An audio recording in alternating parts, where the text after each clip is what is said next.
వచ్చింది. అయినప్పటికి కూడాను మళ్ళీ అగైన్ 98% అదే యాక్యురసీతో నేను మీ ముందుకు వస్తున్నాను అనేది నేను బలంగా నమ్ముతున్నాను. ఎందుకంటే గత 6 మాసాలుగా మనం క్షేత్రస్థాయిలో ఉన్నాం. వాస్తవానికి సంవత్సరం పొడవున కూడా 2023, 24 మొత్తం కూడాను మనం సంవత్సరం పొడవున కూడా గ్రౌండ్ లెవెల్లో ఉన్నాం. రైజ్ టీమ్స్ అనేవి ఎప్పటికప్పుడు సర్వే చేస్తూనే ఉన్నాయి. ఇప్పుడు ఎన్నికలు జరిగిన తర్వాత ప్రీపోల్ సర్వే చేసాం, 2 సార్లు చేసాం. అది ఆ రిజల్ట్స్ కూడా నేను గతంలో సోషల్ మీడియా ప్లాట్ఫామ్స్లో చాలా చోట్ల వివరించాను. ఇప్పుడు తాజాగా ఏంటంటే పోస్ట్ పోల్ సర్వే చేసాం. మనం ఎగ్జిట్ పోల్స్ చేయం. ఎందుకంటే ఎగ్జిట్ పోల్స్ అనేవి ఏంటంటే వాస్తవానికి ఒక ఓటర్ బయటకు వచ్చిన తర్వాత, పోలింగ్ బూత్ నుంచి బయటకు వచ్చిన తర్వాత సర్వే చేయటం అది సాధ్యపడదు. నాకు తెలిసినంతవరకు సాధ్యపడదు. ఎందుకంటే ఓటర్ బయటకు వచ్చి మీకు కరెక్ట్గా చెప్తాడు అనేది నేనైతే అనుకోవట్లేదు. దానికి తోడు ఇవి ఏపీ ఎలక్షన్స్. ఎందుకంటే అస్సలు చెప్పడు, ప్రభుత్వానికి భయపడో లేకపోతే ప్రతిపక్షమే మళ్ళీ అధికారంలోకి వస్తుందని భయపడో ఏదో విధంగా తను చెప్పాలనుకోడు. అందుకని మనం పోస్ట్ పోల్ సర్వే చేసాం.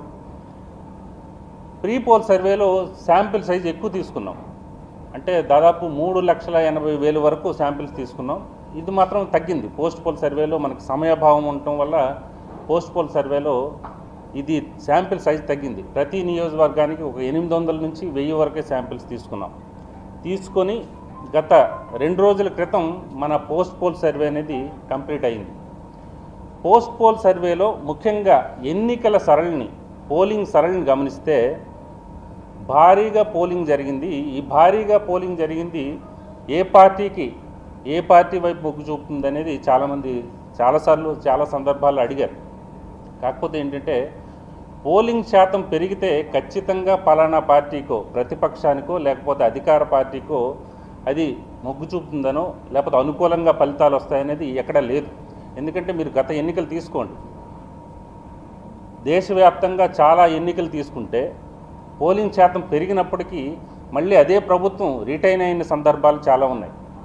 ప్రతిపక్షం కూడా అధికార పార్టీ అధికారంలోకి వచ్చిన సందర్భాలు కూడా ఉన్నాయి. అందుకనే పోలింగ్ శాతం పెరిగితే ఖచ్చితంగా ఈ పార్టీ అధికారంలోకి వస్తుందనేది మనం ఎట్టి పరిస్థితుల్లో చెప్పలేం. అలాంటి రూల్ ఆఫ్ లా ఏం లేదు, ఆ తంబు రూల్ అనేది ఏం లేదు. కాకపోతే ఇక్కడ మనం స్పష్టంగా గమనించింది ఏంటంటే ఒక సింగిల్ లైన్లో ప్రభుత్వ వ్యతిరేకత కంటే ముఖ్యంగా వైఎస్ఆర్సీపీ అధినేత జగన్మోహన్ రెడ్డి మీద తీవ్రమైన వ్యతిరేకత అనేది స్పష్టంగా మనం గమనించాం. ఎందుకంటే చాలా చోట్ల అభివృద్ధిలేమి, తర్వాత ఈ నిరుద్యోగం, అలాగే అధిక ధరలు, ముఖ్యంగా విద్యుత్ ఛార్జీల పెంపు, ఇలాంటివి చాలా ఫ్యాక్టర్స్ అనేవి మనం గమనించాం. నేరుగా వెళ్ళి మనం ప్రశ్నించినప్పుడు, సర్వే సంస్థ వెళ్ళి ప్రశ్నించినప్పుడు, మన బృందం వెళ్ళి ప్రశ్నించినప్పుడు ఇవన్నీ మనం కూడా గమనించాం. ఇవన్నీ కూడా పరిగణలోకి తీసుకున్నాం. మనం సర్వే చేసేటప్పుడే క్వశ్చనైర్ అలా ఫామ్ చేస్తాం. అసలు మీ ఎమ్మెల్యే అందుబాటులో ఉంటున్నాడా, అలాగే ఎవరైతే మీకు అభివృద్ధి జరుగుతుందని కోరుకుంటున్నావు, ఇలాంటి క్వశ్చనైర్, డిఫరెంట్ క్వశ్చనైర్ అనేది మనం బిల్డ్ చేస్తాం. అది వచ్చిన తర్వాత ఫలితాలని విశ్లేషిస్తాం. ఇప్పుడు ఏమవుతుందంటే ఈ ఎన్నికల సరళిని గమనించినప్పుడు, ఈ ఓటింగ్ శాతం పెరిగినప్పుడు, 81% పైగా పెరిగినప్పుడు, ముఖ్యంగా ఎవరైతే అసంతృప్తివాదులు ఉన్నారో, ఎవరైతే వ్యతిరేకతతో ఉన్నారో, ముఖ్యంగా ఎక్కడ నుంచి, హైదరాబాద్ నుంచి మనం కరెక్ట్గా ఫిగర్ తీసుకోలేం, కానీ హైదరాబాద్ నుంచి 1,00,000 మంది వచ్చారనుకోండి, అలాగే నోయిడా నుంచి కొంతమంది, ఢిల్లీ నుంచి సాఫ్ట్వేర్ కొంతమంది, అలాగే యూకే నుంచి, యుఎస్ నుంచి, వీళ్ళందరూ వచ్చినప్పుడు అధికార పార్టీ సవ్యంగా పనిచేస్తుంది, వచ్చి ఓట్లు వేసేద్దామని ఎవరు రారు, సహజంగా రారు. మనం అక్కడ స్పష్టంగా గమనించిందంటే as per our rise research 82% వరకు బయట నుంచి వచ్చిన వ్యక్తులు కూటమి, తెలుగుదేశం పార్టీ, జనసేన, బీజేపీ కూటమి వైపు మొగ్గు చూపారు అనేది మనకు స్పష్టంగా తెలుస్తోంది. ఇది నెంబర్ 1. ఇక నెంబర్ 2 ఏంటంటే ఉద్యోగుల్లో వ్యతిరేకత.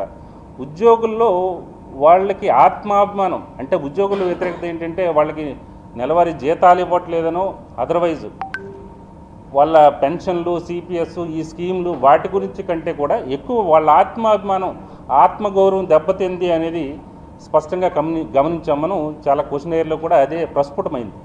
సో మీకు ఏమవుతుందంటే వీళ్ళు కూడాను పోస్టల్ బ్యాలెట్లో మీకు 75 to 80% వరకు అలయన్స్కి పడిన దాఖలాలు ఉంటాయి. మీరు రేపొద్దున పోస్టల్ బ్యాలెట్ ఫలితాలు వచ్చినప్పుడు ఖచ్చితంగా మీరు బేరీజ్ వేసుకోవచ్చు. 75 to 80% Telugu Desam party, Janasena, BJP కూటమి పడినట్లు మనం స్పష్టంగా గమనించాం. తర్వాత ఇదే ఉద్యోగులు ఎవరైతే ఉద్యోగుల ఆగ్రహంతో ఉన్నారో చాలా సైలెంట్ ఓటింగ్ ఫ్యాక్టర్ వీళ్ళలో కూడా ఉంది. వీళ్ళు సైలెంట్గా ఏం చేశారంటే స్పష్టంగా అదేంటంటే తెలుగుదేశం పార్టీ ఈ కూటమికి ఎక్కడ ఏం చేశారంటే ప్రతి చోట సపోర్ట్ చేసిన సందర్భాలు కూడా ఉన్నాయి. కొన్ని చోట్ల చాలా చోట్ల సపోర్ట్ చేసిన సందర్భాలు కూడా ఉన్నాయి. అది కూడా ఇది కూటమికి లాభదాయకం అనేది మనం చెప్పొచ్చు. సో ఓవరాల్గా ఏ ఫ్యాక్టర్స్ పనిచేశాయి, ఏ ఫ్యాక్టర్స్ తెలుగుదేశం పార్టీకి అనుకూలంగా ఉన్నాయి, జనసేనకు అనుకూలంగా ఉన్నాయి మళ్ళీ నేను చెప్తాను. అలాగే ఏది వైఎస్ఆర్సీపీకి అనుకూలంగా ఉన్నాయి, తర్వాత ఏ సామాజిక వర్గాలు వైఎస్ఆర్సీపీ వైపు ఉన్నాయి అవన్నీ కూడా నేను చెప్తాను.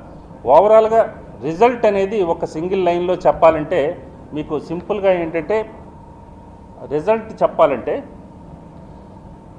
ఈ యాజ్ పర్ అవర్ రీసెర్చ్ 2024 ఎన్నికల్లో తెలుగుదేశం పార్టీ, జనసేన, బీజేపీ కూటమి అధికారంలోకి రాబోతుంది అనేది రైజ్ చెప్తోంది.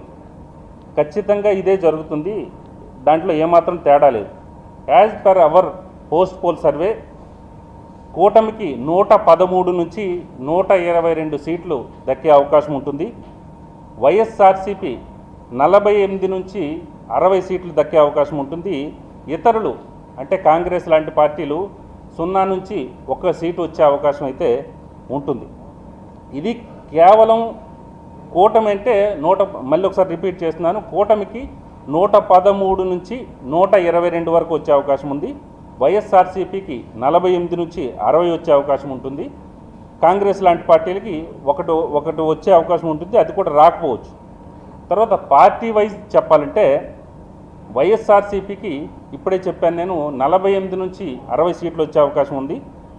తర్వాత తెలుగుదేశం పార్టీ, కేవలం తెలుగుదేశం పార్టీకి అయితే 92 నుంచి 99 సీట్లు వచ్చే అవకాశం ఉంది. ఇక్కడే magic figure Telugu Desam party itself magic figure అనేది క్రాస్ చేస్తుంది, 88+ వస్తుంది. జనసేన పార్టీకి ఈసారి గతంలో ఒకే సీట్ వచ్చింది, అది కూడా ఆయన పార్టీ మారిపోయాడు, అది రాజకీయపరమైన అంశం. కాకపోతే జనసేన పార్టీకి ఈసారి 11 నుంచి 16 సీట్లు వచ్చే అవకాశం అయితే ఉంటుంది.